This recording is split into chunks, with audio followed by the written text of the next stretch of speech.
Alongside Sara Orlesky in Winnipeg and Frank Seravalli in Philadelphia. Sara, let's begin with you. Now that Dustin Byfuglien is officially on his way out of Winnipeg, give us a sense of the legacy he leaves behind after nearly a decade with the franchise.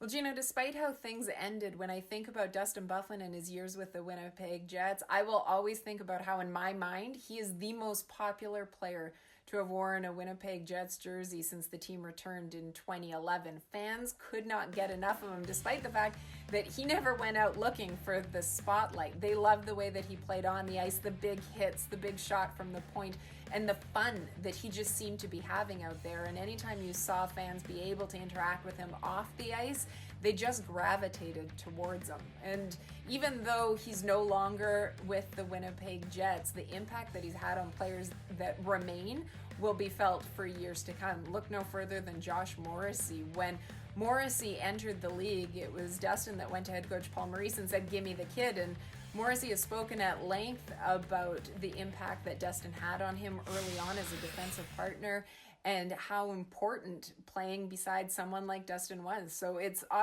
very unfortunate with the way that things ended, but I think everyone will be happy that there is resolution now to this. And it's just a shame that the Dustin Byfuglien and Winnipeg Jets relationship couldn't have lasted longer.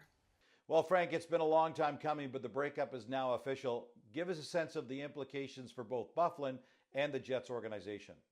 Well, Gino, that's it. It's over. The Winnipeg Jets have no implications moving forward. They've officially severed ties with Dustin Byfuglien, and Big Buff has walked away from a big payday, leaving $14 million that were owed to him for this season and next season on the table. He becomes an unrestricted free agent, and the Winnipeg Jets can finally go out and try and replace Big Buff, which they couldn't do for most of this season because they had to set aside his cap hit in case he decided to return or in case he won his grievance with the NHLPA. As I mentioned, Big Buff, a free agent, free to sign with any team for next season. I think two teams tried to interest him in a trade before the deadline. That would be the Minnesota Wild, where he's from, and the Florida Panthers. Of course, you know their coach, Joel Quenneville, but I think they'd be on a long list of teams that would try and coax a game breaker back to the ice for next season, especially because he can sign one of those special over 35 contracts with a small cap hit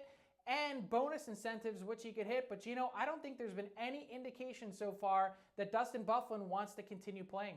While the breakup wasn't pretty, it certainly sounds there's a tremendous amount of respect for what Dustin Byfuglien did for the Winnipeg Jets.